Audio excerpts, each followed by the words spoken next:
Why a stagnant China is more dangerous than a rising one. The end of the Chinese dream. The assumption that feels comforting and wrong. For decades, the world feared one thing: a rising China. A China growing too fast. A China overtaking America. A China reshaping the global order. But what if that fear is outdated? What if the real danger isn't a China that's rising, but a China that's stuck? History shows something uncomfortable. Stagnating powers don't calm down. They lash out. So here's the real question no one wants to ask. What happens when a country built on endless growth suddenly realizes the growth is over? That's the story of modern China, and why the end of the Chinese dream may be more dangerous than its rise ever was. The promise of the Chinese dream. To understand why stagnation is so dangerous, we need to understand what China promised its people. After decades of poverty, famine, and chaos, China made a deal with its citizens. You don't get political freedom, but you get economic progress. This wasn't just policy, it was a social contract. Work hard, stay loyal, accept control, and in return, a better life every year.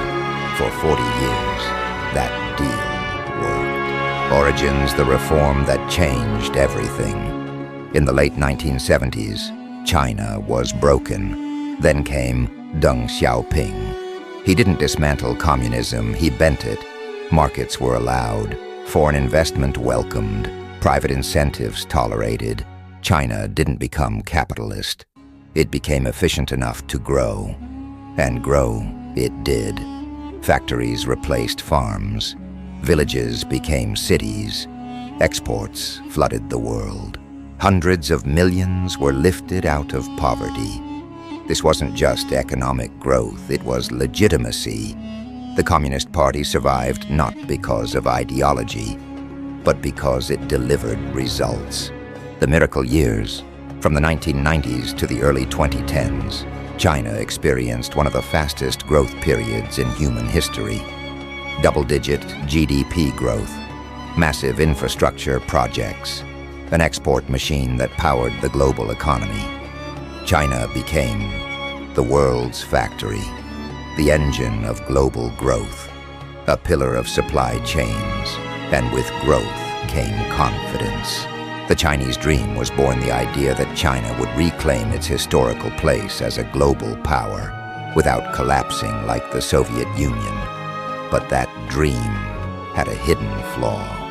It required permanent acceleration. The structural problem growth built on imbalance. China's growth model wasn't balanced. It relied on debt-fueled infrastructure, real estate speculation, state-directed investment, export dependence. Consumption stayed weak. Demographics quietly worsened. Productivity gains slowed.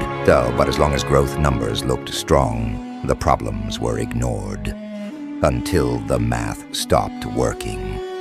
When the engine started to stall, around the mid-2010s, cracks became impossible to hide. Debt exploded. Ghost cities multiplied. Local governments ran out of money. Property developers collapsed. Then came the demographic shock. China's population started shrinking. Fewer workers, more elderly, lower productivity growth. And then came the policy shocks. Crackdowns on tech, capital flight restrictions, increased state control. Growth slowed sharply.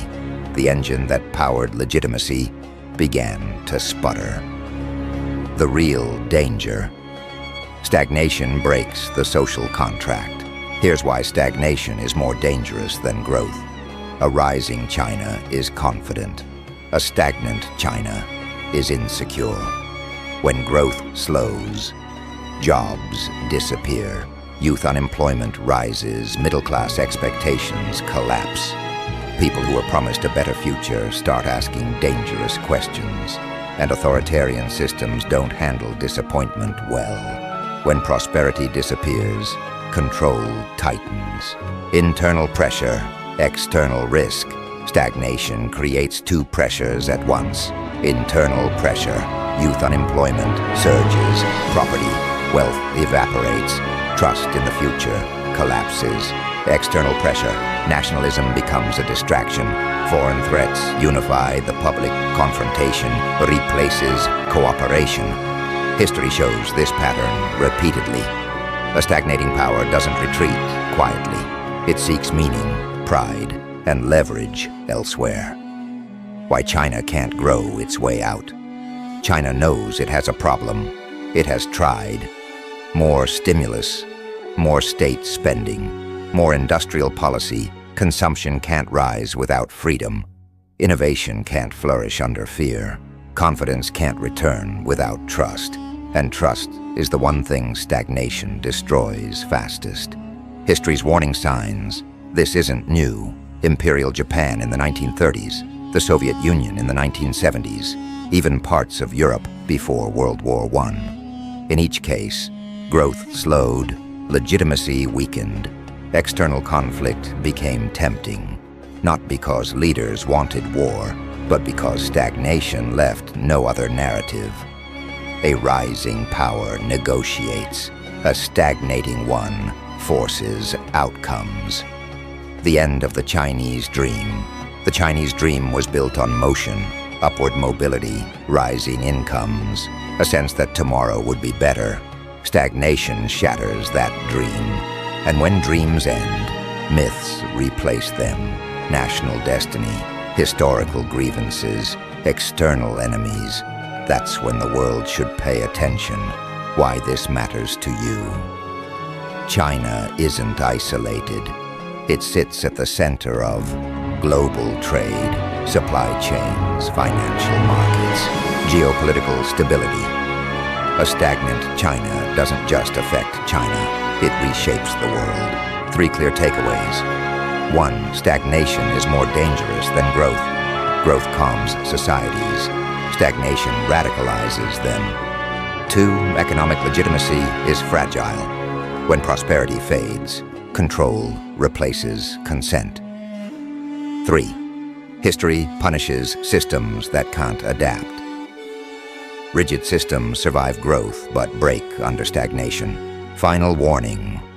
The most dangerous moment. China's most dangerous phase isn't when it was rising. It is right now, caught between expectations it can meet and a system it can reform. The world prepared for a rising China. It may not be ready for a stalled one. Call to action if you want to understand the real forces shaping global power beyond headlines, and hype subscribe, because the most important shifts don't happen during booms. They happen when the growth stops.